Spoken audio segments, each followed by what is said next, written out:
Alors,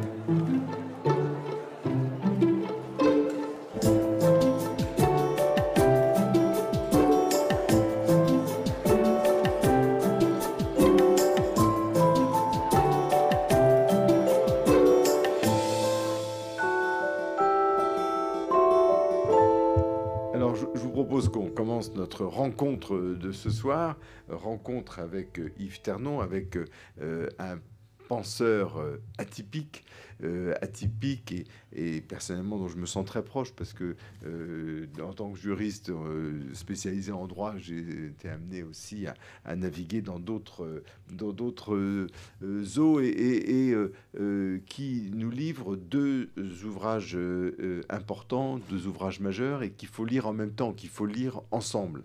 Deux ouvrages qui portent... Alors, je ne sais pas lequel est le premier, parce qu'ils sont sortis quasiment en même temps, ils sont sortis en même temps. Celui qui était prévu le premier, c'était celui-là. Voilà. Mais, ouais. Alors, mais moi, j'ai commencé par lire l'autre. Alors, deux livres.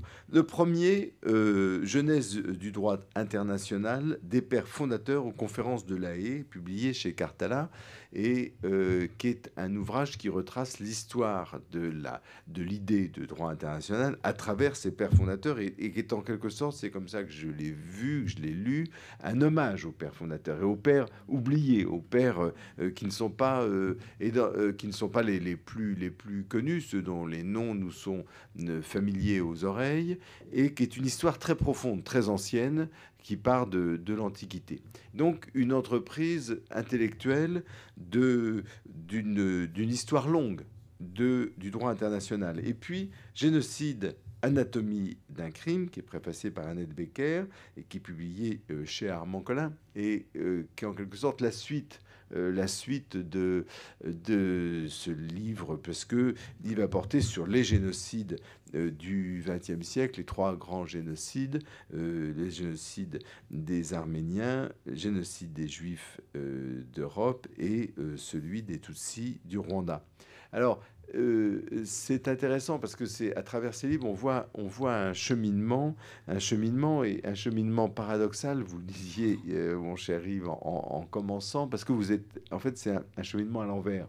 Vous partez d'un événement et d'un événement que j'aimerais que vous puissiez nous redire, nous retracer, d'un événement qui ne vous prédispose pas du tout à l'histoire des génocides, qui est un événement de votre indignation et de votre découverte en tant que médecin, en tant que chirurgien. Et par l'Allemagne, vous découvrez le génocide des Arméniens, puis ensuite les autres, et vous avez éprouvé le besoin de retracer cette histoire dans la genèse du droit international. Et je trouve dans la présentation du génocide, Anatomie d'un crime, alors votre projet, c'était pas de dire anatomie, c'était de parler de... Expertise d'un crime. On m'a dit, il vaut mieux anatomie, ça porte mieux. Mais quand même, la première partie s'appelle Analyse scientifique. Analyse scientifique, l'hétéro-idéologique, penser, classer, exclure, l'origine du racisme biologique. C'est-à-dire qu'on voit dans cet ouvrage que là aussi, vous avez commencé par la fin, en quelque sorte. Vous avez commencé par, non seulement, bien sûr, une conscience, une indignation, mais aussi par une approche très concrète, qui a été l'extermination des malades mentaux dans les années 40-41 en Allemagne, et que vous approchez, j'allais dire quasiment, effectivement, en médecin légiste des crimes de l'histoire, et qui vous permet de remonter. Et alors, je crois que cette démarche, elle est très productive, elle est très intéressante, parce qu'elle vous donne un regard très particulier sur ces événements. Alors, ce que je propose, c'est que pour commencer notre dialogue, ou quoi exactement pour vous entendre, moi je ne suis que le discutant, est-ce que vous pouvez nous retracer justement cet itinéraire à la fois professionnel, moral et intellectuel? L'itinéraire commence avec ma profession. J'étais chirurgien et par hasard, j'ai découvert qu'il y avait eu des crimes perpétrés par les médecins nazis dans des séries d'expérimentations pendant la Seconde Guerre mondiale. Et c'était très mal rendu par des pseudo-historiens. Enfin, c'était vraiment mal exploité. Et je me suis dit qu'il fallait que ce soit des médecins qui s'occupent de ce sujet. Donc, avec un ami médecin qui était parfaitement germanophone, ce qui n'est pas mon cas, on s'est penché sur l'événement central qui était le procès des médecins à Nuremberg, un des 12 procès qui ont lieu après le grand procès du tribunal militaire international. Et à partir de ce document, j'ai découvert que l'élément essentiel n'était pas seulement cette violation du droit médical, du respect que doit avoir le médecin pour le malade, qui était l'expérimentation, c'était déjà cet événement extraordinaire, la mise à mort des malades mentaux dans les asiles d'aliénés allemands par le gaz, par le monoxyde de carbone, et la filiation qu'il y avait eu avec les centres d'extermination en Pologne, c'est-à-dire Belzec, Sobibor et Treblinka. Donc de filiation en filiation, j'en suis venu au cœur de la problématique qui était la Shoah et la participation, bien entendu, des médecins. Mais au-delà, pourquoi cela est-il arrivé? Comment ça a pu se produire? Donc il fallait remonter en arrière. Et d'étape en étape, je suis passé par la période 33-39 pour comprendre comment le national-socialisme avait évolué vers cette perversion extrême. Et puis avant, qu'est-ce qui s'était passé dans l'Allemagne de Weimar? Et avant, qu'est-ce qui s'était passé dans la période de la fin du 19e siècle?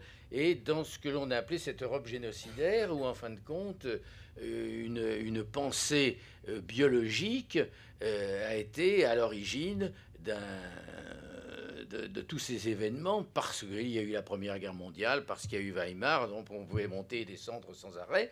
Et il est évident que le cœur de toute cette problématique, c'est le racisme. C'est le racisme, c'est la classification des individus en races, détournée d'ailleurs de la vérité scientifique du darwinisme, donc l'eugénisme, le darwinisme social, et à partir d'ailleurs, ça je le reverrai plus tard, du racisme, les différentes voies que cela a pris, l'antisémitisme s'alliant au racisme biologique chez les nazis, le nationalisme des grandes nations chez les Turcs, l'ethnisme fabriqué pour les Tutsis. En fin de compte, j'ai retrouvé ça plus tard, mais le noyau de la question centrale, c'est cette Europe de la fin du 19e siècle où des penseurs discutent scientifiquement et arrive à une perversion de la pensée qui amène progressivement tous ces désastres que sont les 3 génocides du XXe siècle. Alors, on reviendra sur ces génocides, mais c'est aussi, cette Europe génocidaire est aussi celle qui produit les conventions.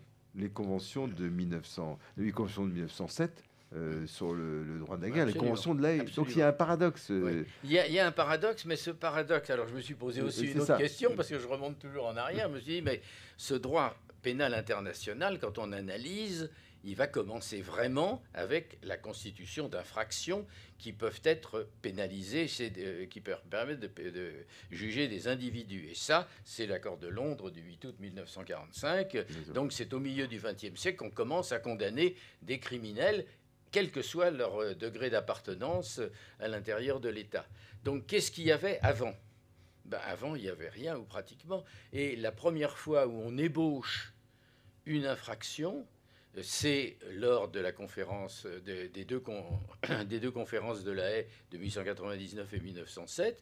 Cette infraction, c'est violation des lois et coutumes de la guerre, qui va être transformée dans l'accord de Londres en crime contre la paix. Mais en même temps, ce qui était intéressant, c'est qu'il y avait une clause, qui était la clause Martins, qui est très importante, qui explique que, évidemment, on va faire une convention, on va envisager de remettre ces dossiers à une commission d'arbitrage. Il n'est pas question de condamner les individus, c'est les États qui vont être jugés et arbitrés par d'autres États. Mais derrière cela, il y a l'humanité. Et cette notion d'humanité, j'ai voulu voir un petit peu comment elle remontait en arrière. Comment on arrivait à transformer ce paradoxe qu'il y a d'une part des individus qui appartiennent à l'humanité et qui n'ont pas besoin pour avoir des droits d'appartenir à tel ou tel État, et qu'il y a des États qui par définition sont souverains. Mais si chaque État est souverain, l'autre aussi est souverain.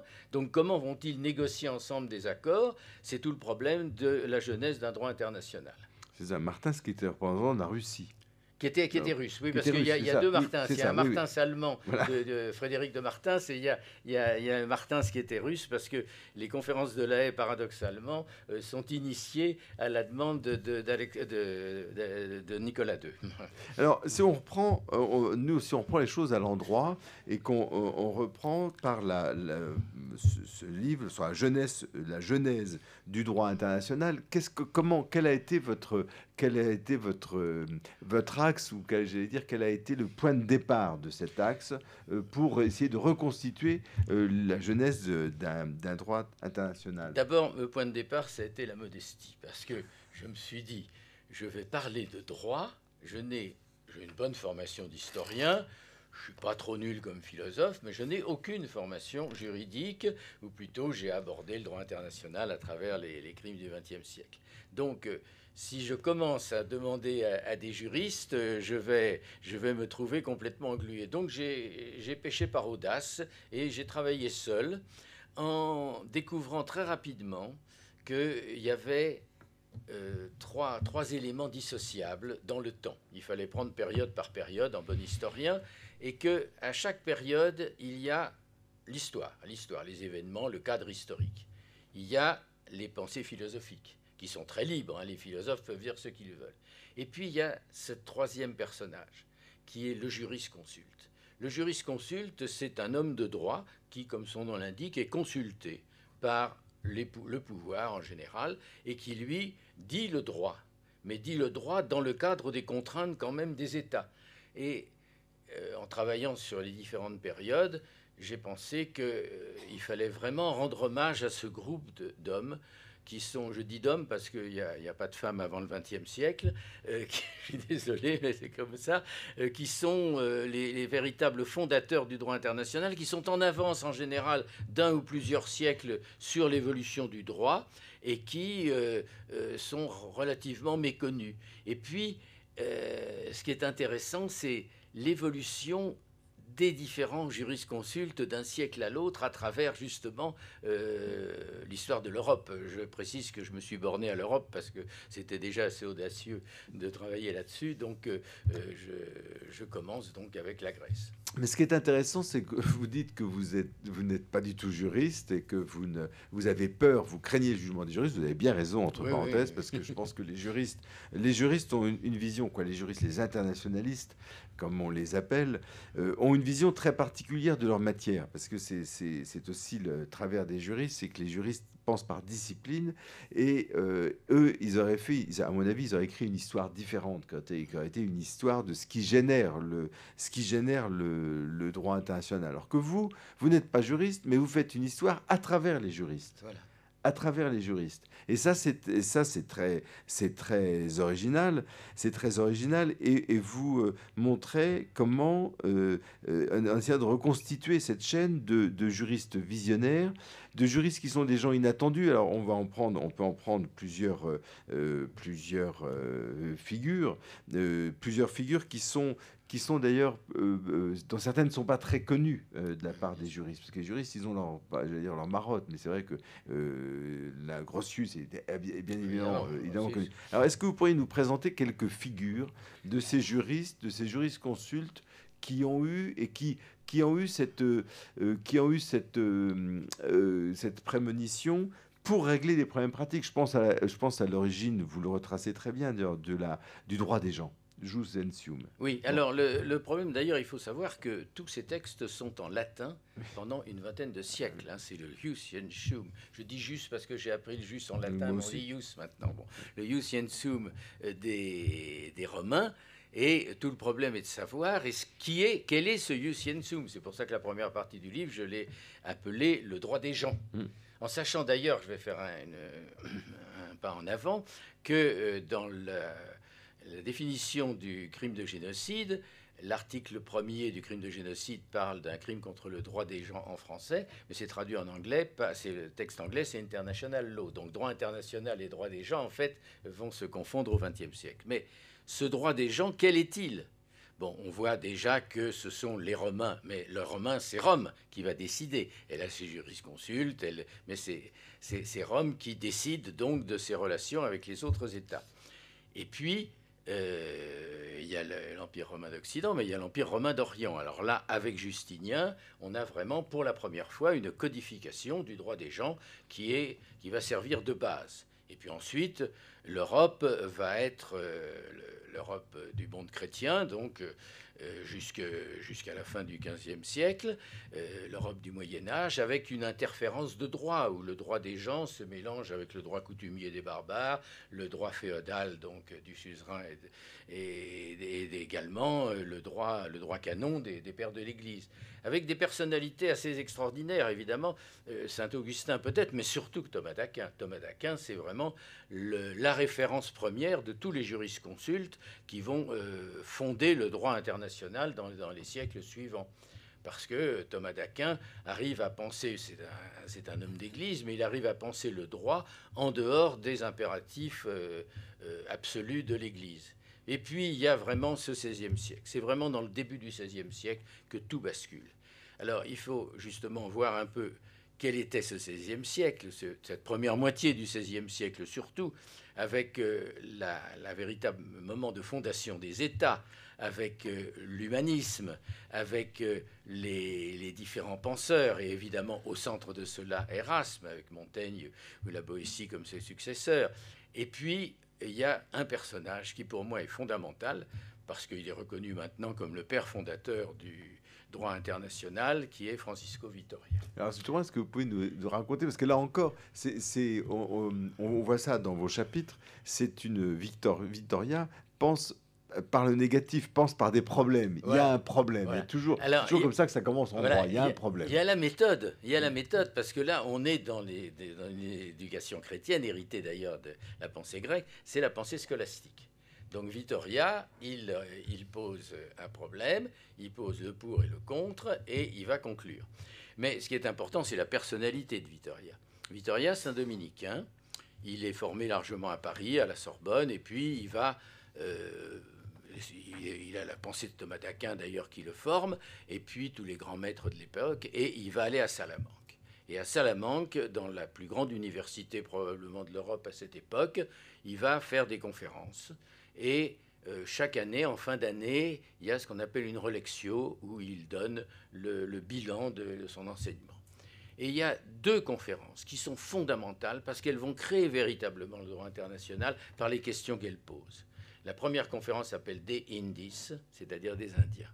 Or, Vitoria, ce prêtre catholique, au temps de Charles Quint, obéissant au pape, va dire à Charles Quint et au pape: vous n'avez pas le droit de faire ce que vous faites aux Indiens.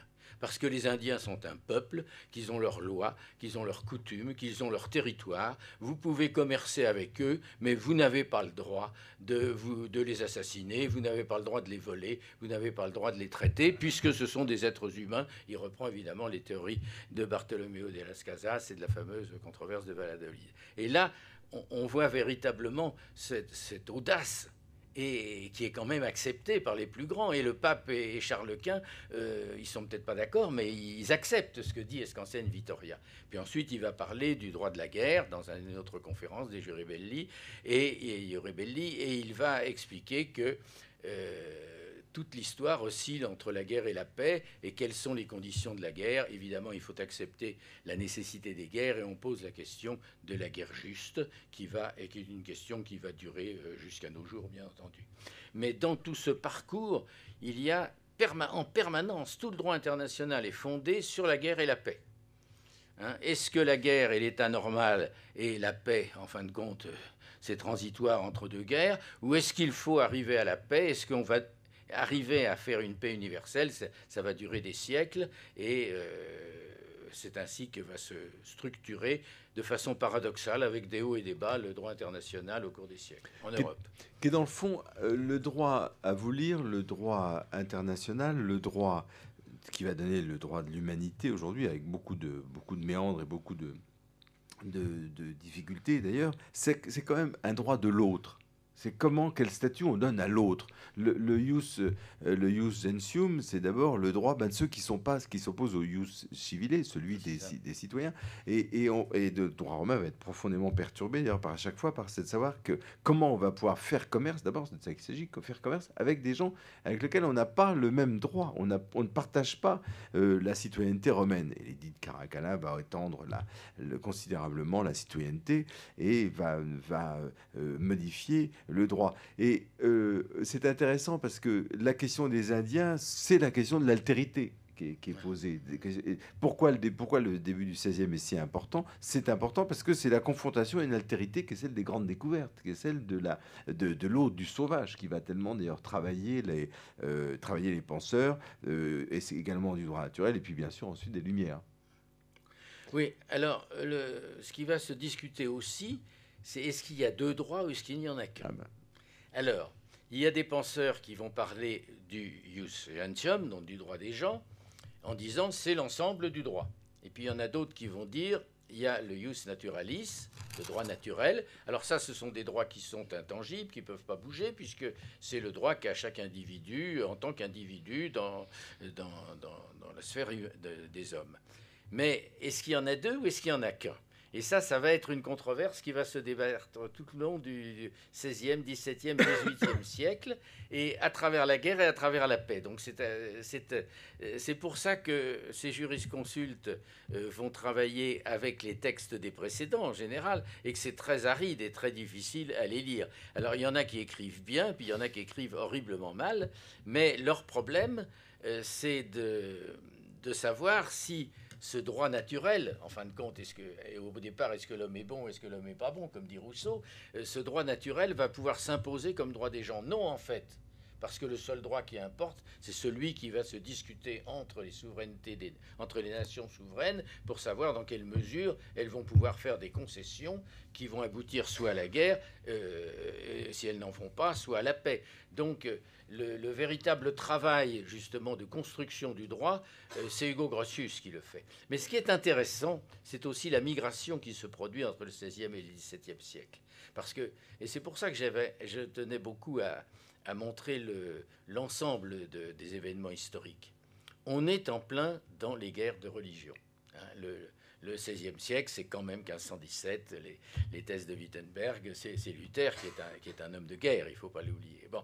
Donc, les jurisconsultes chrétiens, qui sont des gens du Sud, qui ont eu un héritage véritablement de l'Europe du Sud, vont monter au nord. Ce ne seront plus les mêmes, ce seront des juristes protestants. En Angleterre, en Hollande, en Allemagne.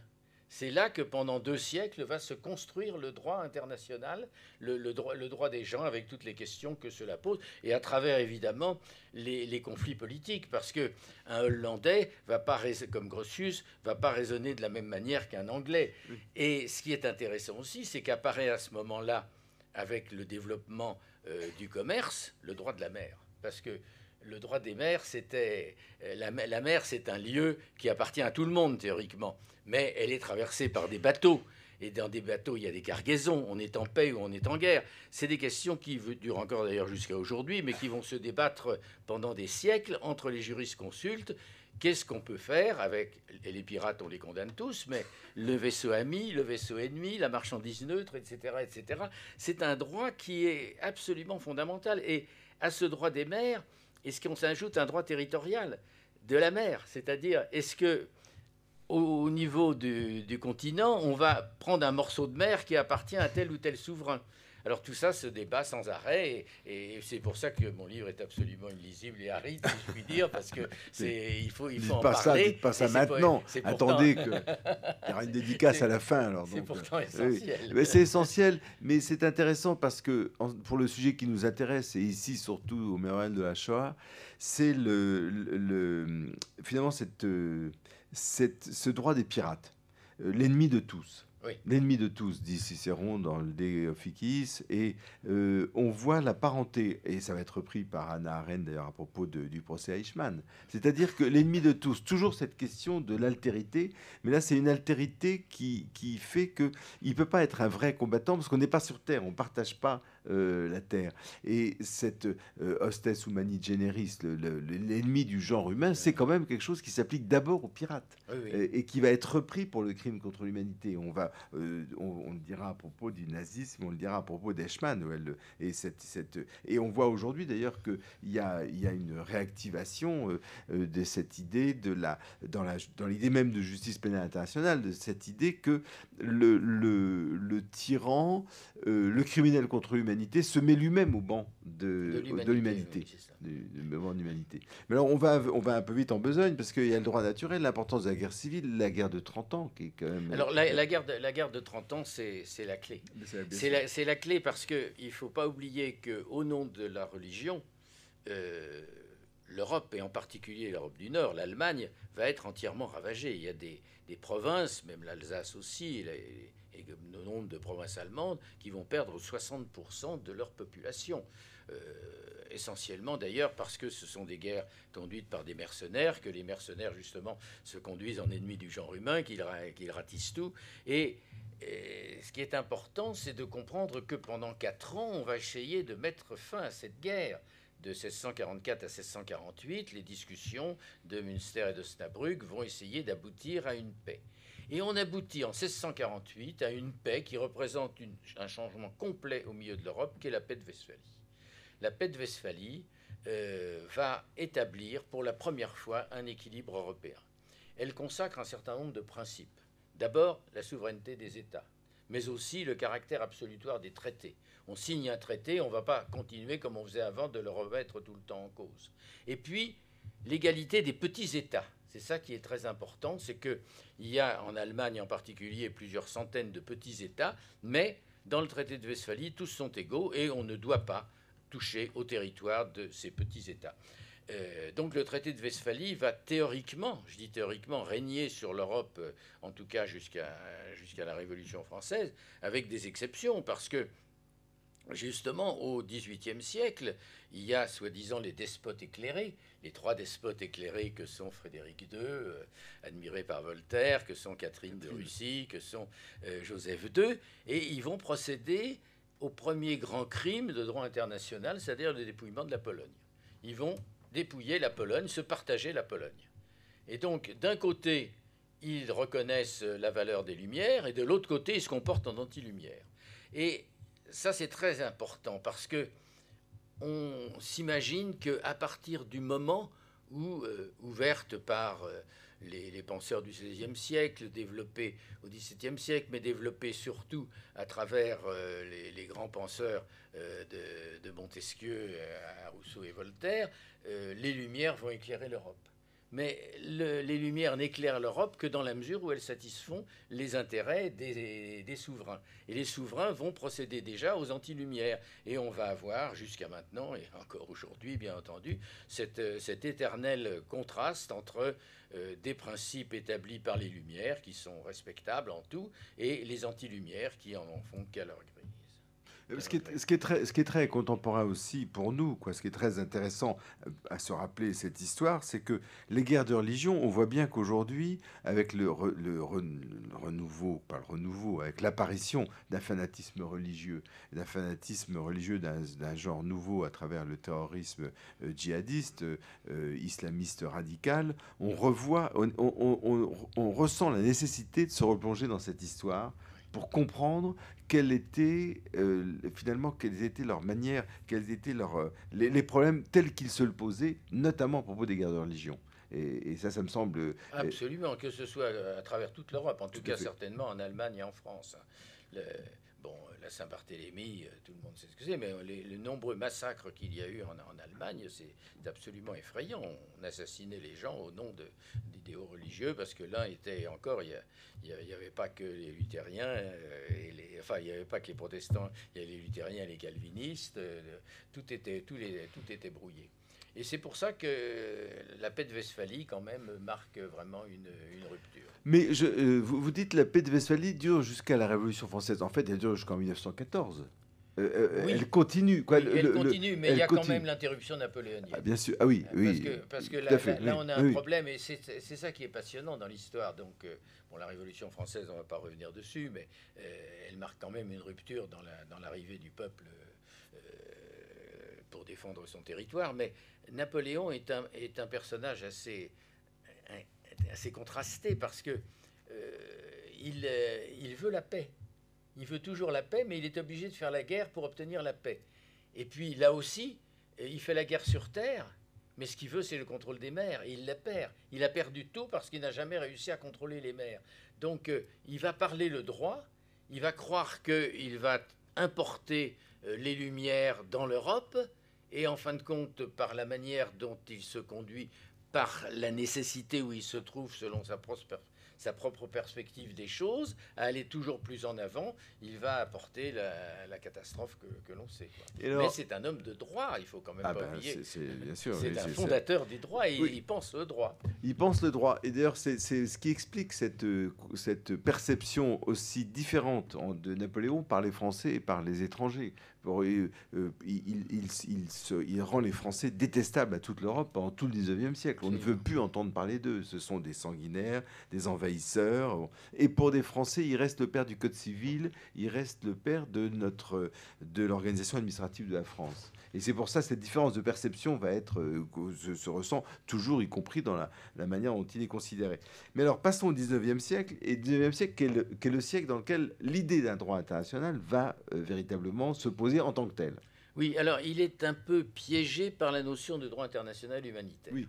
C'est-à-dire que la Russie veut démembrer l'Empire ottoman et elle utilise les chrétiens de l'Empire ottoman, donc les orthodoxes au départ, pour essayer d'intervenir dans l'Empire. Et la France aussi va le faire. Enfin, donc cette notion de droit international humanitaire va un petit peu biseauter le problème. Mais le problème clé, c'est que on a paradoxalement le développement on marche vers la construction d'un droit international qui devient une nécessité non seulement politique mais aussi économique, parce qu'il y a un développement considérable des échanges, la vapeur, le chemin de fer, les télégraphes, etc., etc. Ça va progresser à une vitesse énorme, et en même temps, la question des nations va se poser. C'est-à-dire que le nationalisme va se poser de façon contradictoire. Nationalisme de groupes de pays qui veulent s'étendre, comme l'Allemagne par exemple, donc nationalisme de grandes nations qui veut s'étendre aux dépens des petites nations, puis droit des nations à disposer d'elles-mêmes, même si c'est un anachronisme de le dire là, les petites nations veulent se libérer, en particulier donc dans l'Empire ottoman. Et puis il y a un autre acteur qui intervient pour la première fois au XIXe siècle, c'est l'Amérique. Donc il ne faut quand même pas oublier que la première grande révolution, c'est la révolution américaine. Elle est fondatrice, hein. Même si aujourd'hui on est devant une caricature. Les fondateurs de la révolution américaine ont véritablement initié une pensée politique nouvelle. Et en même temps, l'Amérique, à travers peut-être la doctrine de Monroe, mais aussi d'autres événements, va se libérer de l'emprise européenne. Et en particulier, ça va marquer la fin de l'Espagne. Tous les territoires de l'Amérique du Sud vont devenir donc des États indépendants. Ils ne sont pas du tout westphaliens, les Américains. Ils ne sont pas du tout dans le traité. Pas du tout. Bien sûr, oui, tout à fait. Non. Alors, on en arrive à la fin du 19e. Donc, vous avez un chapitre que vous intitulez « Nationalisme et internationalisme », oui, qui est en fond le gros du 19e siècle, qui est la phase où il y a cette tension qui devient tellement insupportable qu'à la fin du 19e, la question de la guerre, après la guerre de 70 bien sûr, mais avant la guerre 14, c'est pas par hasard que ces deux séries de conventions interviennent alors que l'Europe hésite entre la guerre ou la paix, et malheureusement on connaît quel sera son choix. Ce qu'il y a d'important, c'est le travail de jurisconsulte, parce qu'avant on avait un jurisconsulte par-ci par-là qui donnait une publication qui était reconnue comme première, importante, mais là, c'est tous les jurisconsultes qui vont s'associer. Il y a des unions de droit international qui vont se former, et c'est les jurisconsultes qui vont dire le droit.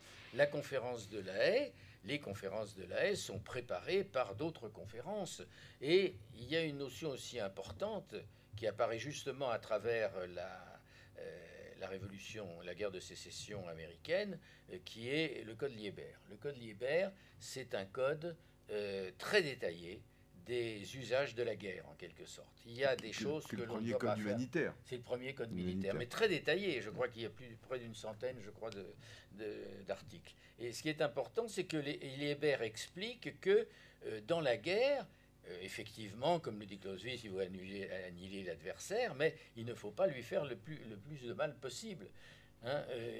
Il faut supprimer les balles explosives. On est dans une expansion considérable des moyens. Il y a les mines souterraines, il y a les sous-marins, il y a les mitrailleuses, etc. Et c'est lié à la guerre de sécétion. C'est lié à la guerre de sécession. Qui est une guerre épouvantable. Qui est une guerre épouvantable, et qui est une guerre civile aussi, quand même. C'est assez terrifiant. Donc, et ce qui est intéressant, c'est que Liébert est un Allemand, Francis Liébert, qui a émigré aux États-Unis, qui a été, je crois, à Waterloo, qui était donc formé aussi par Clausewitz et tout ça, et qui va comprendre qu'il faut arrêter de se faire... Et en fin de compte, c'est ce que disait Montesquieu. Il faut se faire dans la paix le plus de bien possible et dans la guerre le moins de mal possible en fonction de nos intérêts. Donc là, on a une révolution qui va se matérialiser tout au long du XIXe siècle par la conscience des horreurs de la guerre. Donc les trois guerres, la guerre de Crimée avec les horreurs à la fois des morts et des malades du typhus et du choléra. Florence Nightingale, donc les premières infirmières, les écoles d'infirmières. Bien entendu, la guerre italo-anglaise contre l'Autriche avec Solferino et la fondation par Henri Dunant de la Croix-Rouge internationale. Et donc là, pour la première fois, une véritable codification du traitement des blessés en période de guerre. Et les jurisconsultes n'arrêtent pas de travailler, de se réunir, de discuter et de préparer des conventions. Et en même temps, d'ailleurs, se développe progressivement à travers l'Europe, surtout d'ailleurs initiée par des Anglais et des Américains, cette notion qui reprend l'idée de Kant de paix perpétuel. C'est-à-dire la notion d'une société européenne, voire d'une société des nations, qui va pouvoir être au-dessus. Parce qu'on se dit, on ne va pas en finir avec cette notion de guerre et de paix. Les souverains sont entre eux, ils s'entendent, et puis ensuite, quand ça ne va pas, ils se font la guerre. Mais s'il y avait quelque chose au-dessus des souverains qui puisse les contraindre. Donc c'est le mythe, évidemment, d'une société supranationale, d'un organisme supranational qui émerge déjà tout au long du XIXe siècle. Et il y a un texte superbe de Victor Hugo, d'ailleurs, dans une réunion comme ça, où il est vraiment en avance d'un siècle sur ce qui va se passer. Avec cette découverte, qui n'est pas une découverte, bien entendu, mais qui est une découverte par les juristes et par la conscience commune de la cruauté. Oui. Ça, c'était déjà dans les premières conventions.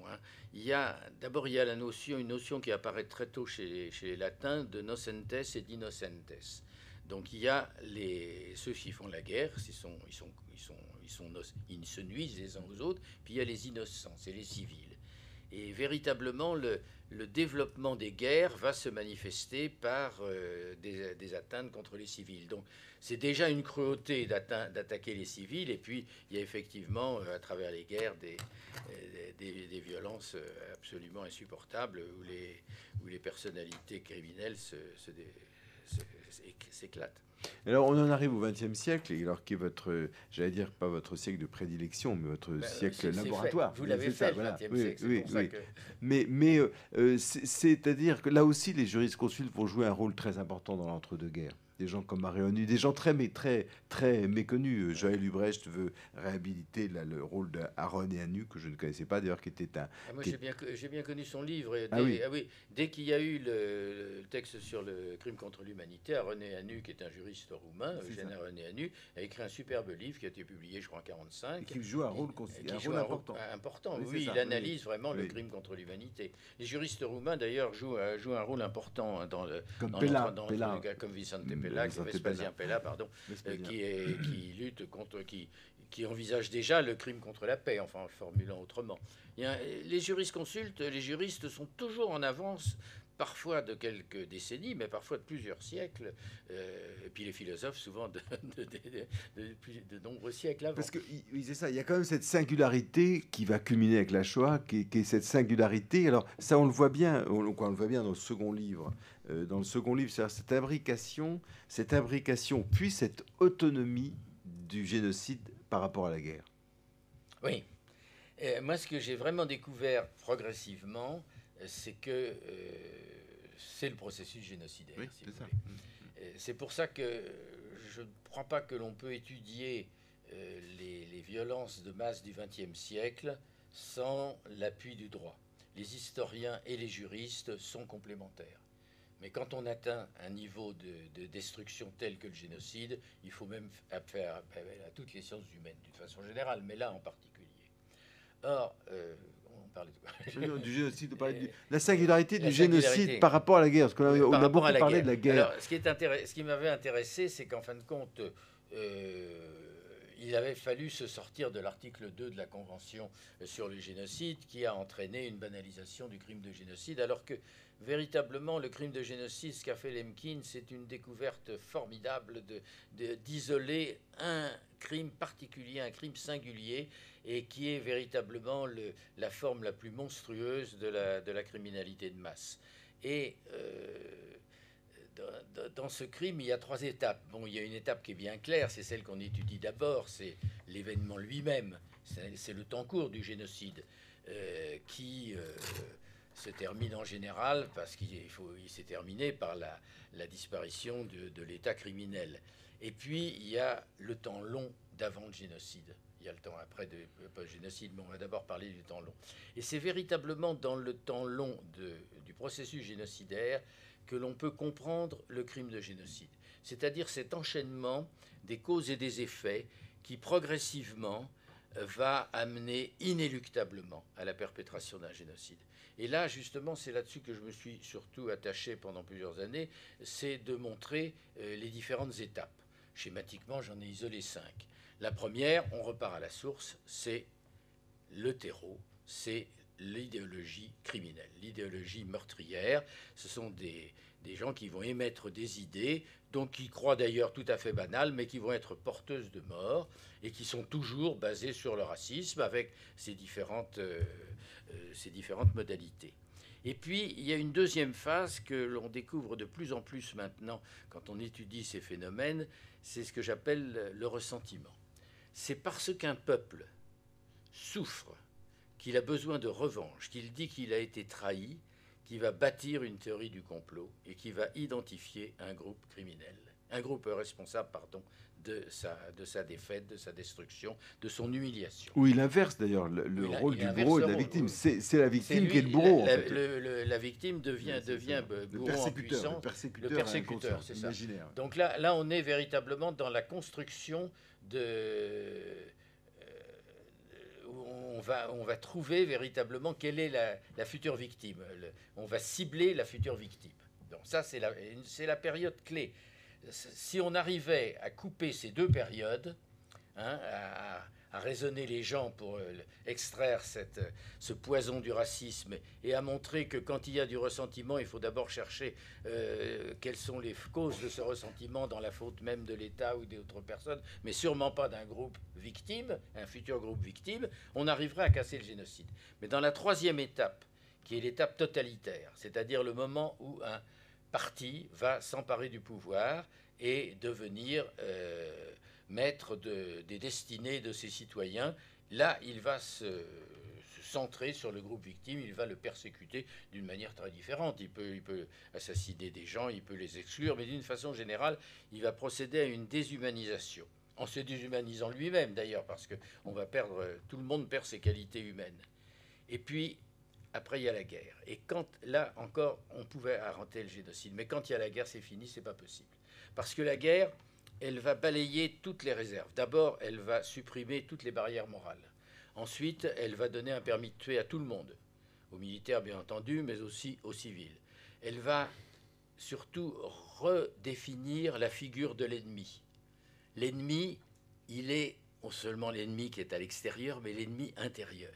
Et l'ennemi intérieur, moins on le voit, plus il est dangereux. C'est pour ça qu'en fin de compte, on arrive à ce paradoxe qui, pour nous, gens de raison, est absolument insensé. Pourquoi est-ce qu'on va considérer que les Juifs sont un danger pour l'Allemagne, qui est hyper forte, hyper armée, alors qu'ils sont totalement désarmés? Parce qu'ils ils travaillent dans l'ombre. Ils travaillent dans l'ombre. Alors que ce soit le juif riche, plutocrate, ou que ce soit le juif communiste, c'est eux qui, en Allemagne, vont travailler dans l'ombre. Et si on ne les tue pas, ils vont nous tuer. Et c'est la même logique que l'on va retrouver pour le Rwanda. Quand on écoute les discours véritablement absolument incendiaires de la radio des Mille Collines, si tu ne tues pas le Tutsi va te tuer. On est dans le délire le plus complet, mais évidemment, à partir du moment où tout ça se développe, eh bien, on en arrive à la prise de décision du génocide, et là, on est dans l'horreur absolue.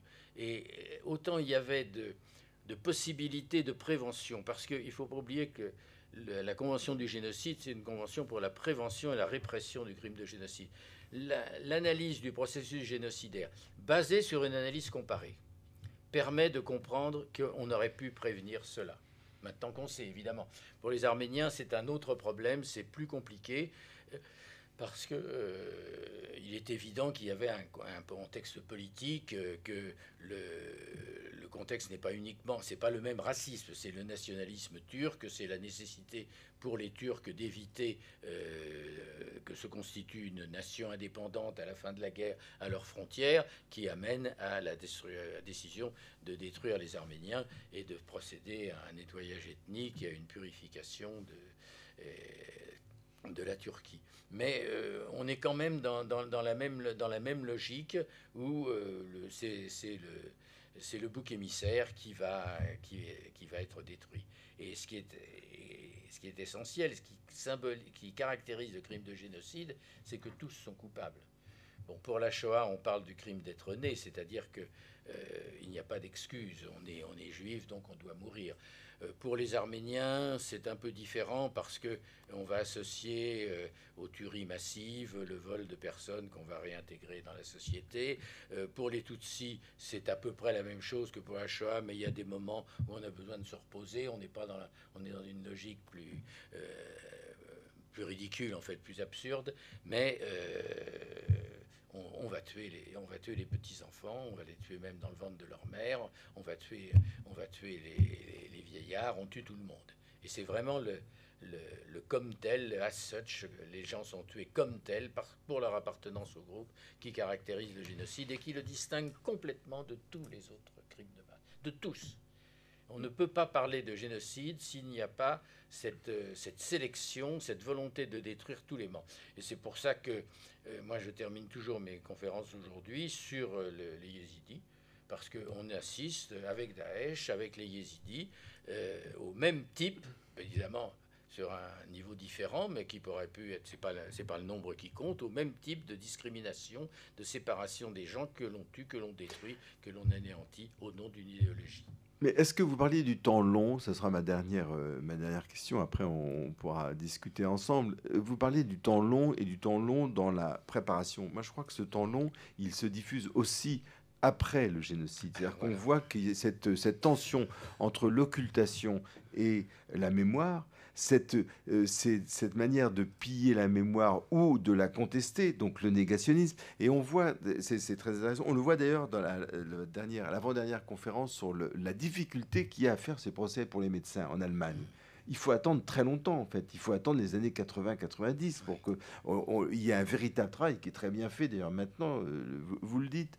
Mais ça aussi, c'est particulier. C'est-à-dire que la guerre se termine par un traité de paix, il y a du ressentiment, il y a des indemnisations, les dommages de guerre, mais on n'a pas du tout le même rapport au temps que pour le génocide. Le génocide, c'est aussi un crime contre le temps, mais c'est un crime qui s'étale du fait de la négation qui sont processeurs, et puis qui peut continuer après. Mais il y a une différence, c'est que le temps avant le génocide s'arrête avec le génocide, mais le temps long, il s'arrête pas. Il s'arrête pas. Il n'y a pas de fin de la mémoire du génocide. Hein, moi, je sais que c'est ce qui m'a frappé, puisque j'ai étudié donc ces sujets pendant plus de 50 ans.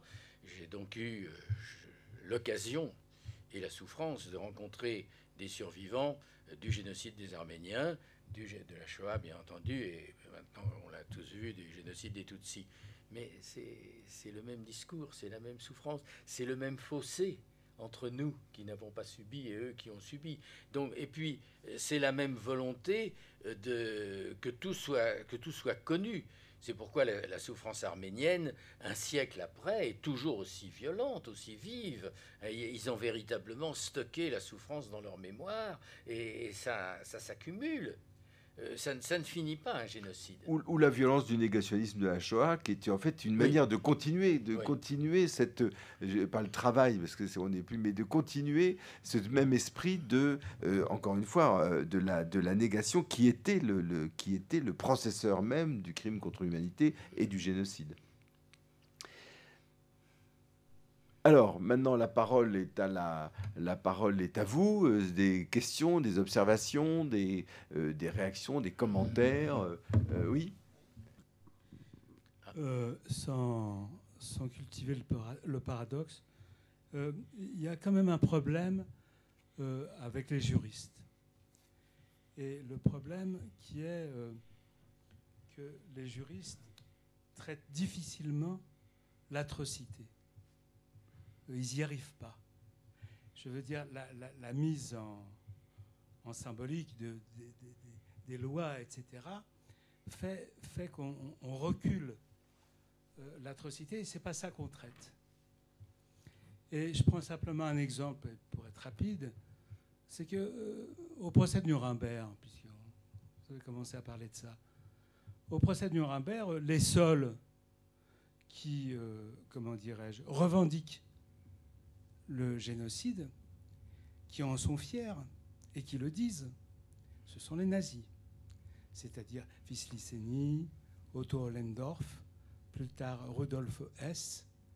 Mais les juristes ont eu tendance, et notamment Jackson évidemment, ont eu tendance à axer sur le crime contre la paix, sur tous les problèmes qu'il y a eu évidemment de guerre froide et tout ce qu'on veut, mais pas du tout sur l'atrocité de l'extermination humaine. Parce que l'atrocité de l'extermination humaine n'est pas jugeable. Oui. Alors, tout à fait. Oui, non, je suis d'accord avec vous. Alors, il y a manifestement un retard dans la compréhension. Il y a quoi? Ce que vous dites, il y a beaucoup de choses dans ce que vous dites. Et ce que vous dites, la première chose qui est vraie et qui est très vraie, c'est que il y a le crime contre la paix l'emporte sur la Shoah à Nuremberg. L'emporte pour beaucoup de raisons, parce que il est important pour le gouvernement américain de justifier la mort des boys. Et donc, il y a aussi, bien sûr, cette idée de dire faut bien que ce soit clair. C'est eux qui ont commencé, c'est l'Allemagne qui a déclenché la guerre. Mais vous posez une question qui est plus profonde. Et j'aurais deux niveaux de réponse. Elle est plus profonde parce que, quand vous dites les juristes traitent difficilement de l'atrocité, vous avez raison, mais c'est un peu leur métier. C'est là le juge qui parle. Si vous voulez, moi, j'ai été juge pendant de nombreuses années, juge des enfants. J'ai traité beaucoup d'affaires de meurtre d'enfants, etc. On est formé à ça. Parce que l'atrocité n'est pas une catégorie juridique. La catégorie juridique, c'est d'essayer de qualifier des faits. Ce qui est extrêmement difficile, et d'autant plus difficile que l'émotion est grande. Et il y a toujours, là vous avez raison aussi, il y a toujours une part d'atrocité, d'inhumanité qui va échapper vis-à-vis du procès. Alors après, je crois que tout le paradoxe et toute la puissance d'ailleurs du crime contre l'humanité pour le droit, c'est-à-dire tout ce qui s'est passé après-guerre, c'est que à la fois dans la Shoah se sont commis des choses impensables, d'une humanité inimaginable, mais la seule ressource dont on disposait, c'était de faire des procès. Et on est dans cette tension entre l'inimaginable et le qualifiable, l'inqualifiable de l'atrocité et le qualifiable d'essayer de trouver, dire est-ce que vous sachiez. Alors, j'ai été très surpris d'apprendre dans votre livre, d'apprendre le motif des juges allemands pour les médecins. Oui, ça c'est extraordinaire. Et alors, il résiste à dire. Alors, c'est quand même des médecins qui ont tué des personnes déficientes mentales, et ils ont des formules que je trouve incroyables pour un juriste. Ils disent il y avait une, comment dirais-je, il n'y avait pas d'intention. Oui, c'est ça, il n'y a pas d'intention criminelle. Il n'y a pas d'intention criminelle. C'est-à-dire qu'on retrouve cette difficulté. Mais je voudrais retrouver, parce qu'il y a une expression allemande qui est absolument incroyable, je l'ai noté. Enfin bref, une expression incroyable. Ouais, c'est ça. C'est en juin 72, hein, c'est quand même pas. En juin 72, à Francfort, Kurt Borm, responsable de 5000 meurtres à Sonnenstein et Berbung, n'avait pas conscience de commettre des actes illégaux, et la cour parle d'aveuglement du droit. C'est incroyable comme ça, c'est procès tardif. C'est ça. Page 219. C'est procès tardif. Ils ont manipulé le droit de façon... C'est incroyable. Alors, je voudrais vous dire aussi, il y a quand même des précisions. Il faut distinguer le grand procès du tribunal militaire international de Nuremberg des 12 procès ultérieurs. Et là, vous avez parlé d'Ollendorf. S'il y a eu un procès pour la Shoah à cette époque, c'est le procès des Einsatzgruppen, hein, où Ollendorf donc, a été un des condamnés à mort.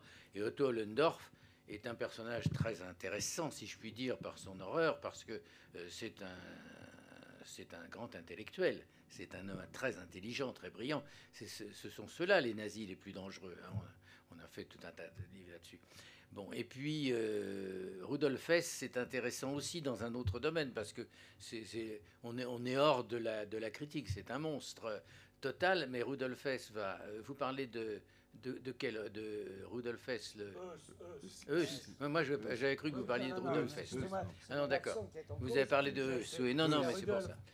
Non, c'est différent. Non, Rudolf Hess, c'est une autre histoire. Mais je voulais parler de Rudolf Hess, donc le commandant d'Auschwitz, qui nous a dit qui a dit à Nuremberg, parce qu'il était condamné à mort, exécuté par les Anglais après, mais il est venu déposer à Nuremberg, il a dit qu'il avait exécuté 3 millions de personnes.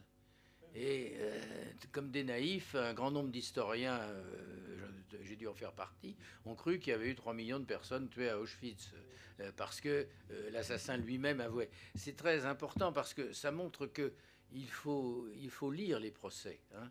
Il faut lire les procès. Le témoin, il est crédible ou non, mais l'assassin, il cherche d'abord à se disculper. Quand vous étudiez les dépositions des grands criminels allemands, leur astuce, c'est d'accuser les morts, les gens dont ils sont sûrs qu'ils sont morts. D'ailleurs, il y a eu des cas où ils accusaient des morts qui sont revenus de Russie, ou des cas comme ça. Donc, le témoignage du criminel doit être pris avec la plus grande prudence. D'une manière générale, tous les témoignages. Dans la question de Rudolf Hess, c'est même le contraire. Il s'est vanté. C'est-à-dire que quand il dit 2,5 millions, parce que c'est Eichmann qui lui avait dit, enfin peu importe, mais il se vante. Effectivement, il n'en a tué que, si je puis dire, 1,1 million. Et donc, si vous voulez, il y a quand même une revendication nazie au procès de Nuremberg qui sera mis sous un chapeau, sous une coupe, par les juristes. Oui, mais il y a quand même, les juristes posent la question coupable ou non coupable. Tous disent non coupable. Et moi, ce qui m'a frappé, par exemple, dans le procès des médecins, c'est que le principal responsable de l'action TECAL, Karl Brandt, qui est un grand chirurgien, un excellent chirurgien, un chirurgien personnel, médecin personnel de Hitler, va monter à l'échafaud pour pendaison en disant « je reste la visière haute ». Je ne me rappelle plus la formule en allemand. Mais c'est un type qui est parti digne et convaincu qu'il n'avait fait que ce qu'il avait à faire. Donc, ce qui est fascinant dans tout ce problème, c'est qu'ils ont franchi une borne et ils ne peuvent pas revenir, une barrière, ils ne peuvent pas revenir en arrière. Ils sont véritablement inscrits dans leur crime, ils sont cousus avec leur crime. Et c'est exceptionnel qu'il y en ait qui se repentent. Exceptionnel, c'est la même chose. Pour les procès qu'on voit aujourd'hui des criminels Hutus, il n'y a pas de repentance. Il n'y a pas de repentance. Il y a le phénomène que vous décrivez, c'est-à-dire cette sorte de fierté d'avoir bien travaillé. Ça, on le voit, on l'a vu dans les Gachacha. Madame. Alors moi, je vais sortir un peu des génocides, mais je vais revenir à la notion de génisme dont vous avez parlé.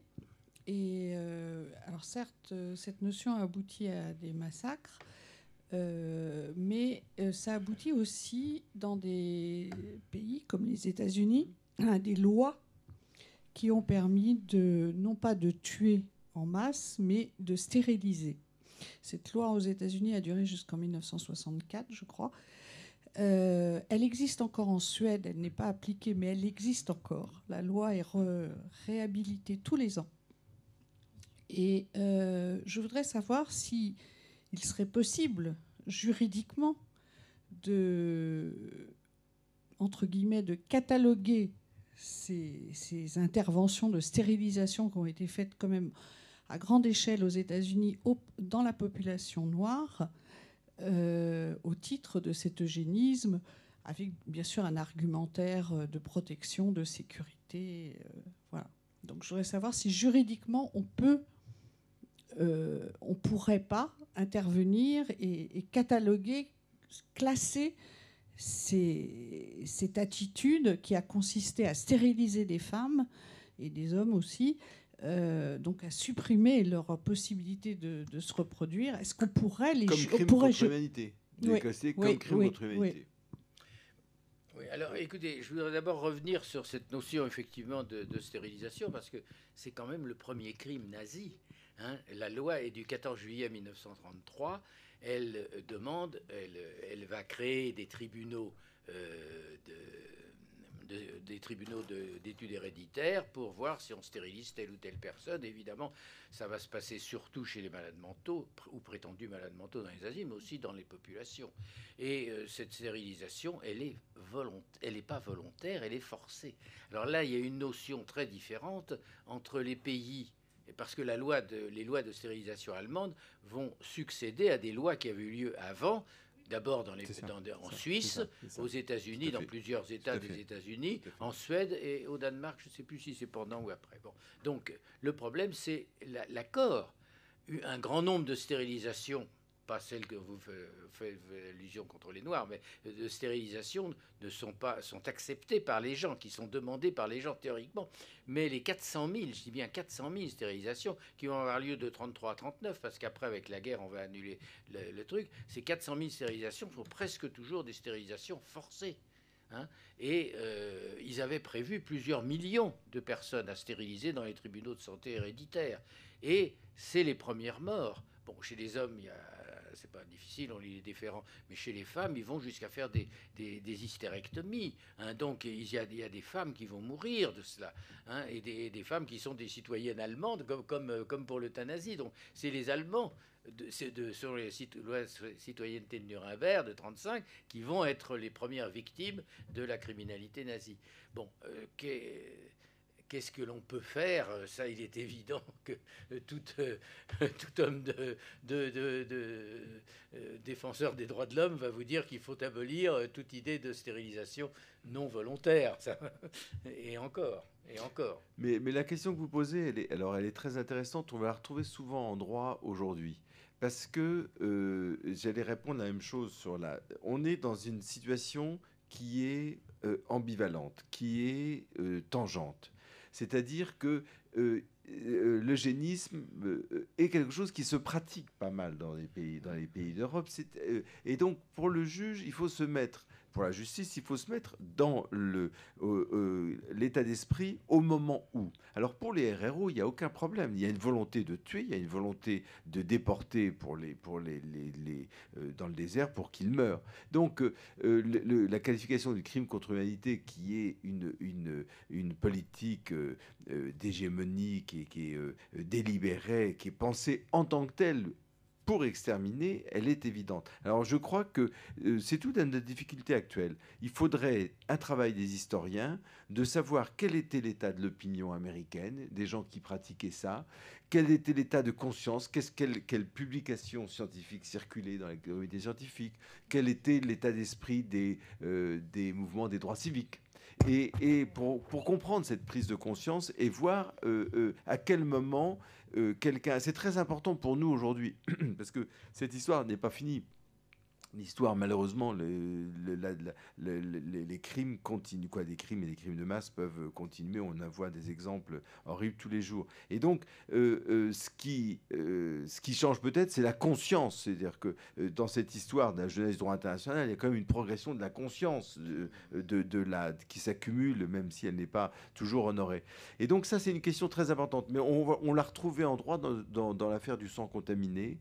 On l'a retrouvé dans l'affaire Papon. Ça a été un grand débat des historiens en affaire Papon, et Dieu sait si ici on en a parlé. Donc, j'irais avoir il n'y a pas de réponse comme ça immédiate, à voir quel était le degré de conscience et de voilà, la sensibilité qu'avaient des personnes qui les pratiquaient, dans quelles conditions, etc.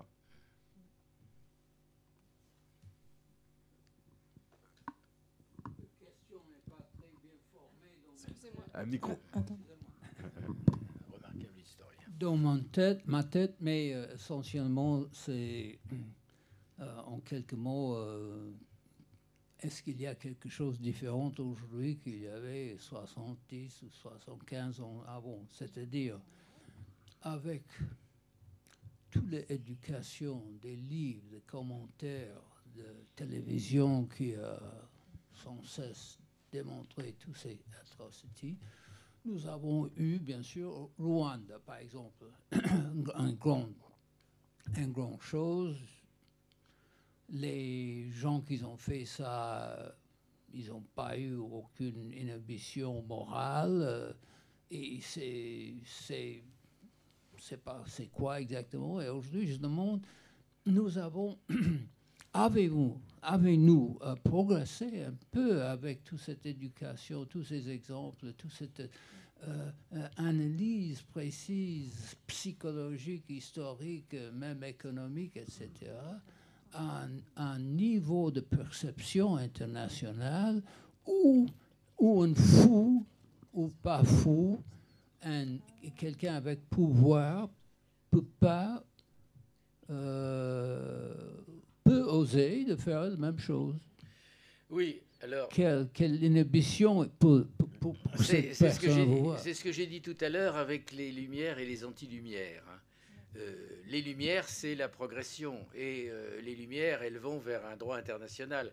Il faut quand même reconnaître que le statut de la Cour pénale internationale de juillet 1998 représente un point important, une étape importante de la pensée universelle, de la pensée du droit. Il ne faut pas oublier d'ailleurs qu'il y a encore des ambiguïtés, parce qu'on reste avec la même définition ambiguë de génocide, mais sur la notion de crime contre l'humanité, l'article, je crois que c'est l'article 6 de la Cour pénale internationale donne, je crois, 10 ou 12, je crois, définitions de crime contre l'humanité, donc étant un petit peu, donc est de plus en plus précise. Donc ça va pas très loin. Je sais bien que la Cour pénale internationale, tout le monde l'a pas ratifiée, et même ceux qui l'ont ratifiée, comme on voit actuellement avec l'Afrique du Sud, veulent s'en séparer. Mais là, on a une avancée indéniable.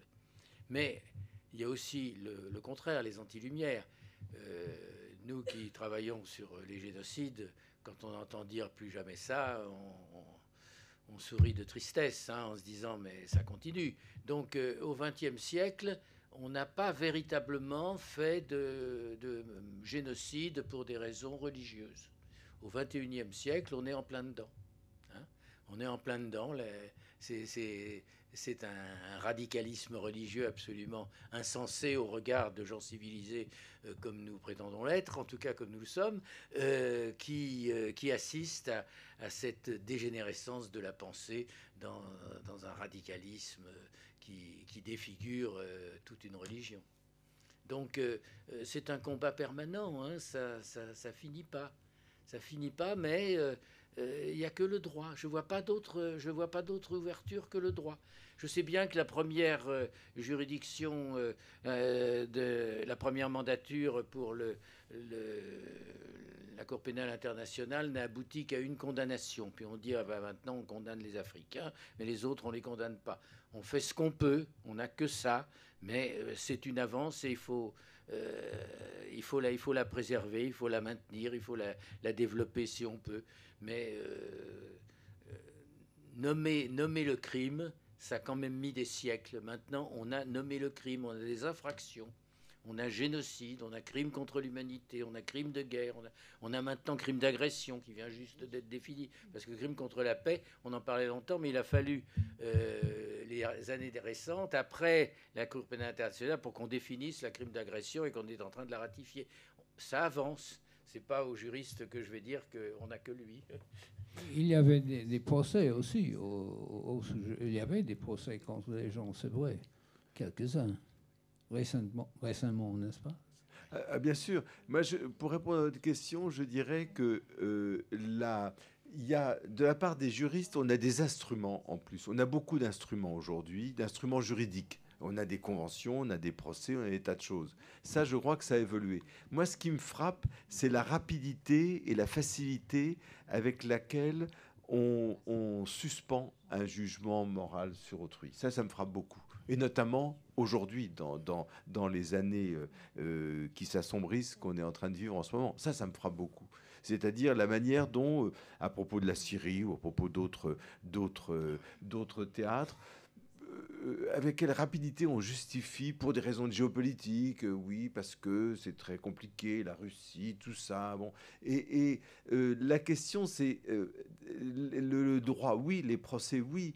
On a des instruments qu'on n'avait pas avant. Il y a un travail extraordinaire qui a été fait à partir de la Deuxième Guerre mondiale, à partir de la Shoah, mais il ne tient que si on continue. Et moi, je reviens à cette question de l'autre, hein, de l'imagination d'autrui. Imaginez qu'autrui est aussi un homme qui a des droits.